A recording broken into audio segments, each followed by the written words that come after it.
Que linda melodia esse cântico que acabamos de cantar. Certo homem que dedicou parte da sua vida na pregação do Evangelho e em um seminário teológico, ensinando a jovens algumas matérias para que aqueles jovens pudessem chegar a outras pessoas que não conheciam Jesus. Esse homem, além de fazer essas missões, de ensinar em um seminário, ele tinha uma empresa, era um empresário importante na época. E certo dia houve um incêndio na sua empresa e ele perdeu, quase tudo que tinha naquela empresa. Mas ele perdeu ainda algo muito mais valioso. Ele perdeu, naquele incêndio, o único filho homem que ele tinha. Foi muito doloroso para ele e sua família. Restaram 4 meninas. E uma dessas viagens, ele levou toda a família para tentar sair daquele ambiente, ver outras coisas. Mesmo que a trabalho, ele levou sua família. E de repente, a empresa precisou da presença dele e ele teve que voltar, mas ele deixou sua esposa e suas 4 filhas, aproveitando aquela viagem, o hotel, os lugares que eles tinham planejado. De repente, longe da família, ele recebe a notícia de que um barco afundou e havia poucos sobreviventes. Naquela embarcação estava sua esposa e suas 4 filhas. E ele tentou de diversas maneiras de entrar em contato, mas ele não tinha notícia. As notícias não falavam quem estava vivo, quem morreu. Mas em um certo momento, a sua esposa ainda viva, ela consegue ligar e ela diz: eu estou vivo. Mas nossas 4 filhas, esse homem, com o coração voltado para Jesus, que investiu a sua vida na pregação, no Evangelho, ele se depara com uma situação. E foi esse homem que, mesmo perdendo tudo que ele tinha, ele escreveu esse louvor que nós acabamos de cantar. Essas palavras que nós cantamos, ele escreveu nos seus momentos de dor, de sofrimento, de aflição, de solidão. Ele disse: se paz a mais doce me fizerem gozar, se dor a mais forte sofrer, seja o que for, tu me fazem saber que feliz com Jesus sempre sou. A felicidade desse homem não dependia das circunstâncias. Enquanto muitas pessoas numa crise dessa se decepcionam com Deus, culpa Deus, ele encontrou razões para escrever esse louvor. E eu e você, quando nós enfrentamos nossas crises, nossas dificuldades, porque não pensem que por sermos cristãos, a vida vai ser fácil para a gente. Eu diria que em certos aspectos a vida se torna muito mais difícil, porque como cristãos nós não podemos fazer certas coisas, E muitas vezes nós sofremos, nós enfrentamos crises. E hoje eu queria que você abrisse comigo num texto conhecido nosso. Vamos relembrar umas 2 ou 3 lições que Tiago fala para a nossa vida. Tiago, ele escreveu para um grupo de pessoas que ele menciona no versículo 1 do capítulo 1 de Tiago. Ele diz: Tiago, servo de Deus e do Senhor Jesus Cristo. E é interessante como ele começa a carta. Ele diz: Tiago, servo do Senhor, servo de Deus e do Senhor Jesus Cristo. Houve um momento na vida de Tiago que nem Deus era o seu Senhor, nem Jesus Cristo. Provavelmente, Tiago, que escreveu essa carta, ele era meio-irmão de Jesus. E na época, quando ele convivia com Jesus, claro que ele não via Jesus como ele era. o Deus conosco, o Salvador e etc. Mas agora ele diz: eu sou servo de Deus e do Senhor Jesus Cristo. Esse Tiago, meio-irmão de Jesus, escreveu essa carta. E ele diz no versículo 1 que ele escreveu às 12 tribos dispersas entre as nações. E nós sabemos que aqui tem a ver com a expressão que ele está falando, né? Porque as 12 tribos deixaram de existir. Vocês lembram que 10 tribos foram infiéis a Deus, trocaram Deus pelo um Baal, um Deus de madeira, e deixaram de adorar a Deus, e Deus permitiu que aquele povo fosse levado para o cativeiro assírio. E lá eles misturaram o povo, que esse povo mais na frente se torna os samaritanos. Essa mistura de raça. Mas quando ele está falando aqui as 12 tribos, talvez ele está se referindo à igreja, de um modo geral. Talvez ele está se referindo aos cristãos judeus naquela época, ou os cristãos de modo geral, tá? Nós sabemos que não existia as 12 tribos aqui. E provavelmente ele está se referindo a cristãos, que ele diz, as 12 tribos dispersas entre as nações, saudações. Então não é uma carta para uma pessoa que ele está escrevendo, não. São pessoas que estavam dispersas. E provavelmente essas pessoas, elas foram dispersas.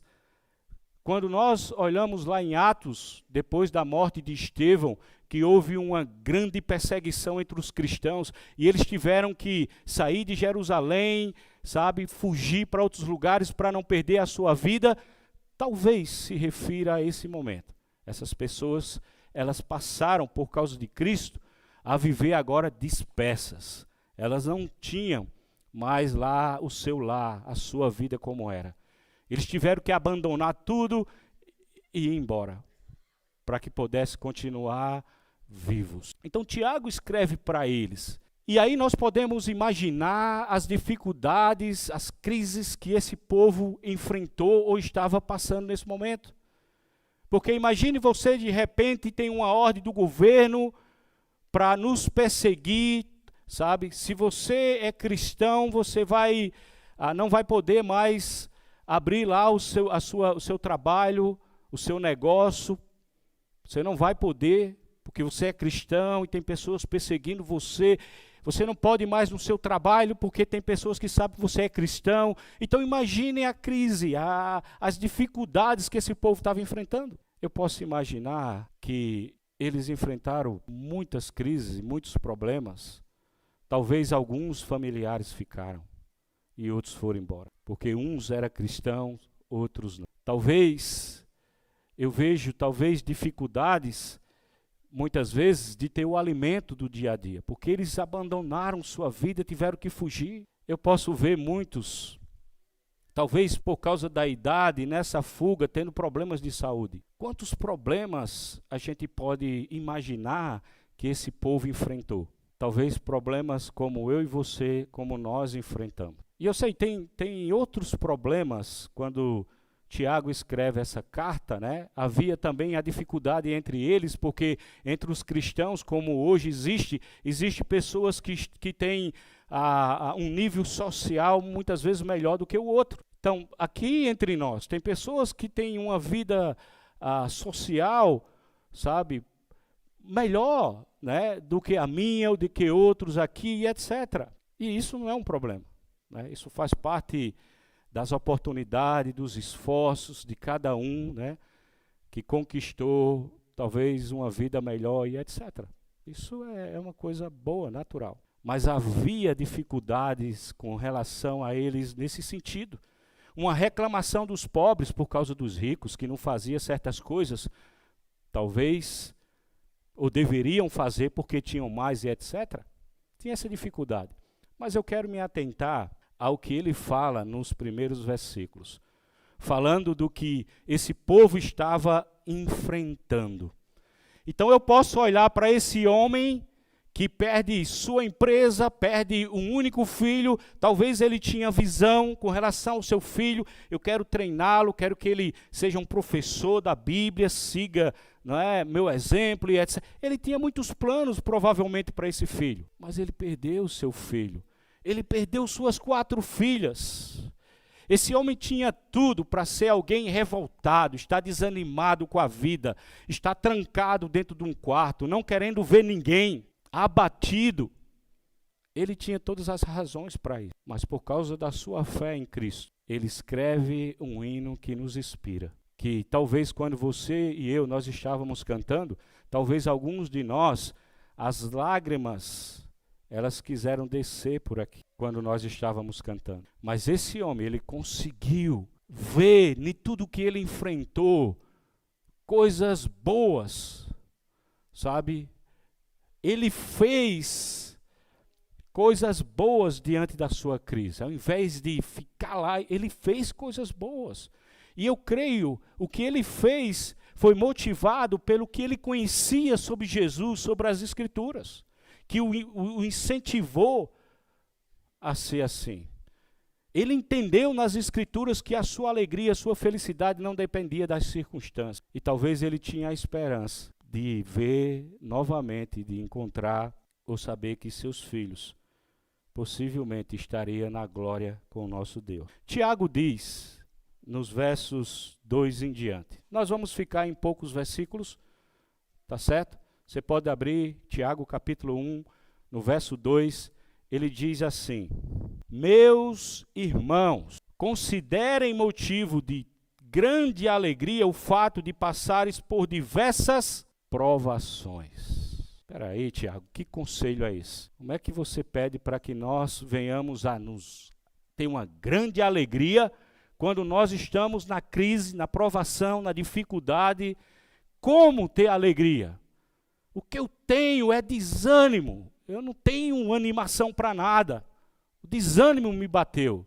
Tiago está dizendo, se alegre, se alegre. E parece uma fala estranha, né, de Tiago. Mas não é que nós devemos soltar fogos quando nós estamos sofrendo. Não devemos fazer festa por isso. Não é isso que Tiago está dizendo. Mas o que ele está dizendo é basicamente como uma mãe que alimenta e cuida de uma criança no seu ventre por 9 meses, basicamente. E essa mãe, ela sente dores que dizem que é terrível, não é? Dores imensas. Ela sofre para gerar esse filho.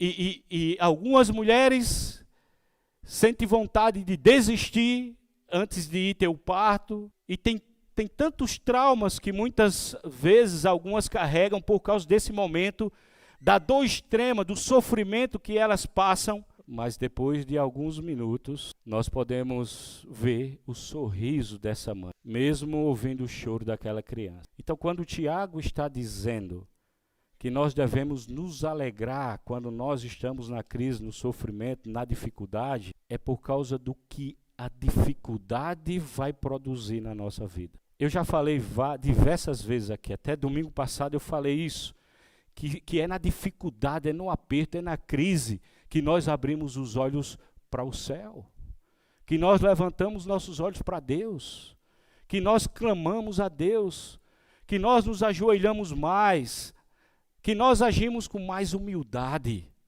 porque nós reconhecemos que a crise é tão grande, nós não podemos e não conseguimos dar um jeito, e daí nós apelamos para aquele que tudo pode. Muitas vezes é só nessa hora. Às vezes o sofrimento faz isso, abre nossos olhos para Deus.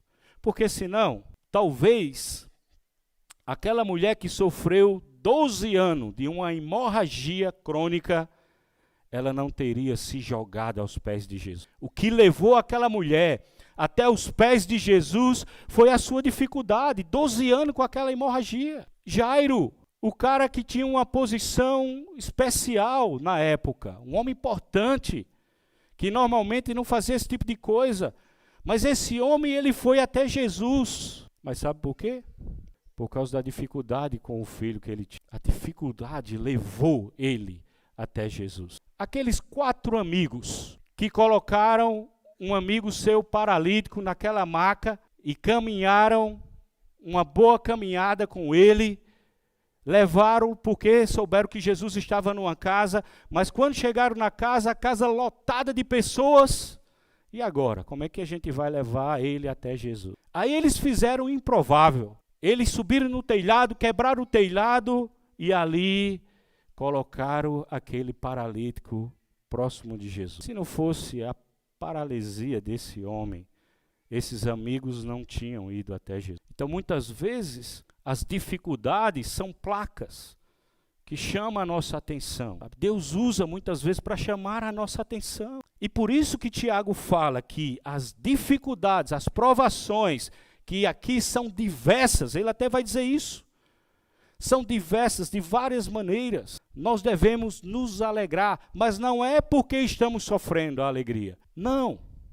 É pelo que a alegria vai causar, como causa na vida de uma mulher, que gera uma criança na base da dor, da dificuldade, da incomodação no corpo, mas depois é só alegria.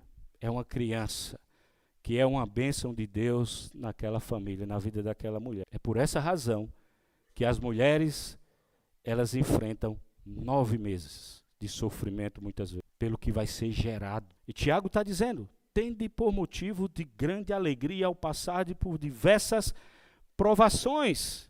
Versículo 4, ou versículo 3, pois vocês sabem que a provação da sua fé produz perseverança. Olha o que produz. Por exemplo, nós não queremos ser perseverantes, nosso tema não é caminhando com fidelidade, nós não queremos ser fiéis a Deus, nós não queremos caminhar nessa vida assim, constante, fiel a Deus. Para isso acontecer, nós vamos passar por aflições, por dificuldades para sermos fiéis. E Tiago está dizendo isso aqui. Pois vocês sabem que a prova da sua fé vai produzir perseverança. Não é muitas vezes assim. Vai causar em nós uma perseverança. Ou seja, nós não vamos desistir. Nós vamos enfrentar com paciência. Nós vamos até o final. Não, a dor, os sofrimentos, as aflições não são motivos simplesmente para desistir e desanimar, mas é para a gente caminhar. E ele ainda diz, no verso 4, e a perseverança deve ter ação completa, para que vocês sejam maduros, íntegros, sem faltar coisa alguma. Não é nosso alvo. Nós não queremos ser maduros na fé, íntegros, cada vez melhor, uma pessoa melhor, um cristão melhor, nos parecer com Jesus. Não é isso que a gente quer, não é isso que a gente deseja. Tiago está dizendo, é um processo. Uma coisa vai levando a outra e nós vamos nos tornar pessoas íntegras diante de Deus. Mas nós temos que passar pelo processo. Tiago poderia dizer para eles, rapaz, vocês são uns coitados. Eu estou com tanta dó de vocês não merecem tudo isso que vocês estão passando, vocês são fiéis, vocês não era para estar passando por isso. Rejeitem isso, diga a Deus que não quer. Tiago diz, não, se alegre. Então, quando você ouvir pessoas dizendo assim, não, olha, siga Tiago, não as pessoas. Tiago está dizendo, se alegre. E quando nós vemos no versículo 3, que ele diz, pois vocês sabem.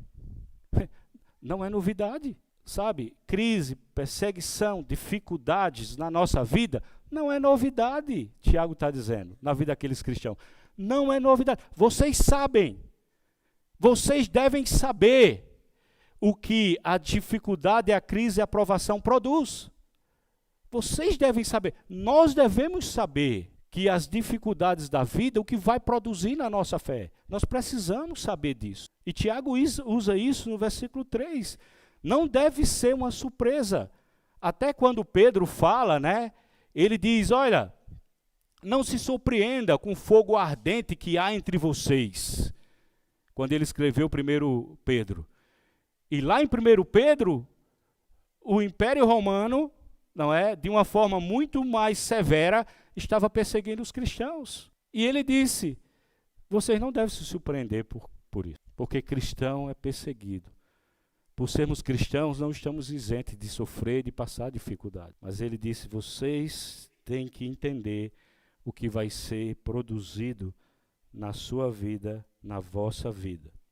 Então nós precisamos dizer para Deus, nos momentos de dificuldade: Senhor, eu confio que o Senhor é todo poderoso, que o Senhor está em controle de todas as coisas, que o Senhor me ama. E eu sei que o Senhor vai usar essa situação que eu estou vivendo hoje para a minha maturidade, para o meu crescimento, para que eu, tenha uma fé mais forte.